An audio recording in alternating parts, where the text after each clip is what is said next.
is Chris, and I want to share a story with you called What is the Worst That Could Happen? A couple of years ago, it was about a year and a half ago, I had the distinct opportunity and pleasure of speaking on the TEDx Bend stage here in Bend, Oregon. And it was a hugely powerful experience for me. Everything from applying to thinking about it, to applying, to being vetted, to being invited, and then preparing for the talk, and then of course the talk itself. And it was amazing. And it was also one of the most challenging things I've ever done in my entire life for many, many reasons. And not for the things that I initially thought it would be, not for the reasons that I initially thought. When I applied for the talk, I had a certain idea, and that idea was around listening to one's inner voice. And what does that mean, and why don't we do it? And in the process of being vetted for that talk, the person who was interviewing me was suggesting that perhaps we talk more about it in the context of parenting, which was something that I had been thinking about a lot, especially being a parent and thinking about back to when I really restarted my private practice after my kids were born.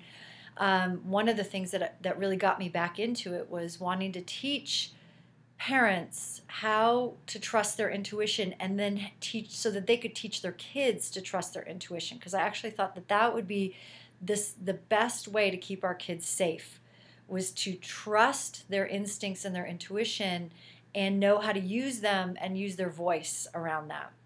And that was something that was sort of underlying all of my work for many, many years, and really passionate about, but just kind of sleeper underneath the surface.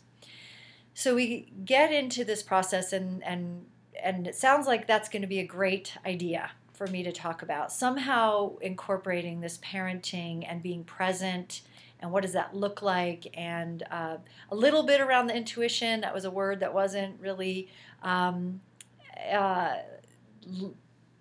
wasn't really light. I don't know. It just wasn't fully accepted. Let me put it that way.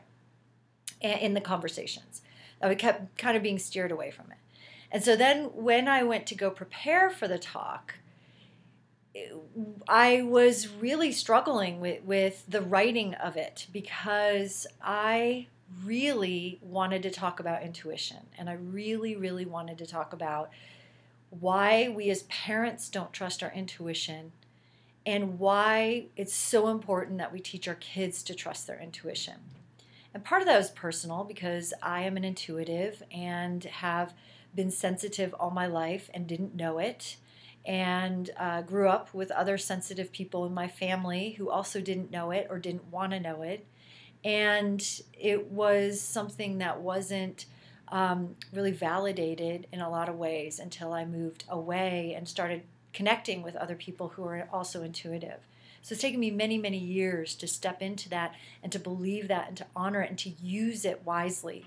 And I wanted to be able to nip that in the bud for other kids and other parents. And so I feel like that's a pretty legit TED Talk, and really talking about the technology of our intuition. It's in our programming system. It's hardwired into us. Everybody has it.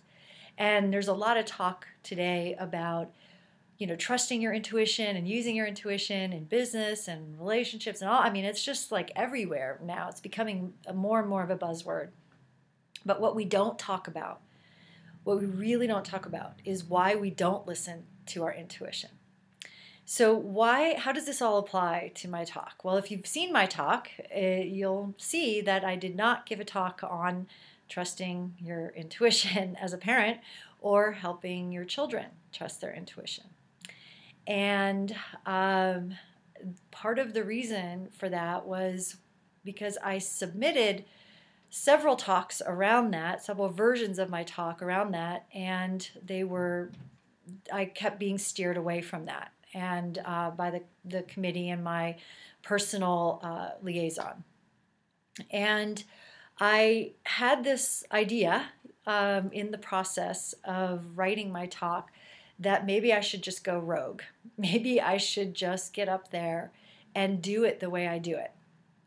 Just channel it and share what I'm really, really passionate about, my idea that I have been working in my professional life and my personal life to really help people so much, and where I've struggled the most.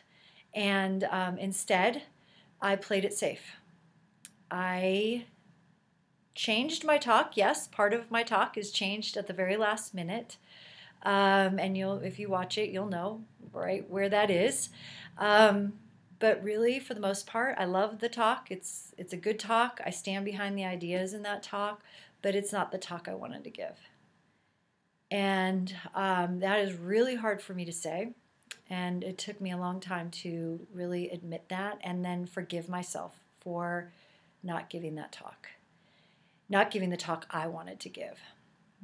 And the irony is not lost on me that the very reason why I didn't give the talk that I wanted to give, the ideas that I feel like it is so important that we trust ourselves and we listen to that inner voice within and we speak from that sacred part of ourselves, from our soul. And we teach our children to do this at a very young age in their own unique way. Because the worst that could happen is that a piece of your soul dies when you don't. And that's exactly what happened for me. So after that talk, even though it was amazing and it was a peak experience, I watched myself on the stage. I watched myself in that recording and I go, that was not me in my natural state, because I just wasn't fully there, because it wasn't fully what I wanted to talk about. And I felt like the worst thing that could happen was that I would be pulled off the stage if I went rogue and just gave the talk I really was in my heart, that I'd be pulled off the stage, or that my video would never be shown, and that I would be a laughingstock, or that I would be rejected from the whole committee and punished in some way. And I,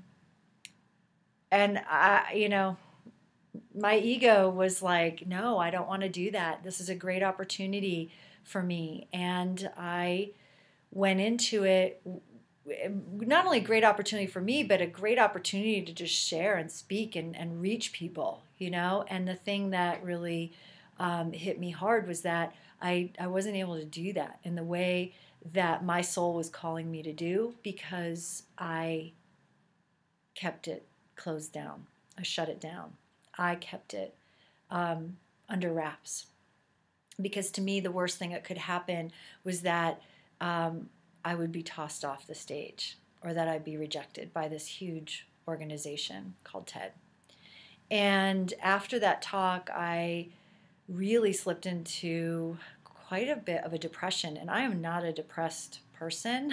Might be kind of bitchy sometimes and grumpy, ask my kids, but and my husband, but I am not a depressed person. That is not my kind of natural go-to place. And but after that talk, and after I really didn't share from my inner voice, the worst that could happen was that I lost a piece of myself. I lost a piece of my soul in that whole experience. And I don't blame the people. I don't blame TED. I don't blame that organization. I don't blame the people that were part of that organization. And in fact, through this whole process, have really come to understand that my inner voice took me to that opportunity, and I had a choice, and I made a different choice. I could have gone either way, but I've reclaimed that choice in sharing it with you now. So the worst that could happen, what is it? What is it for you? What is the worst that could happen if you listen to your inner voice, if you follow that sacred calling in your soul? What is the worst that could happen? Because I guarantee you, whatever you think the worst that could happen would be is nothing, nothing, absolutely nothing worse than losing a part of your soul. Nothing, nothing is worth that. It's just not. And if you're struggling in your life, if you're struggling in your relationships, in your business, in your work, in your health, I guarantee you there's some place where you said, I'll just leave a piece of my soul here to hold a place here, because whatever your ego or your human experience said, well, that would be much worse than leaving a piece of myself over here. And that's why you're struggling. It's why I struggled. It's the root cause of every struggle I've ever experienced, and every single one of my clients, every single one of them. It's not speaking from that authentic, sacred place. So ask yourself, what is the worst thing that could happen? It's probably nothing compared to losing your soul. Thanks for listening. And if this has struck a nerve and you feel like that's part of what's going on for you, then schedule a time to talk with me. You can find the link below. Thanks.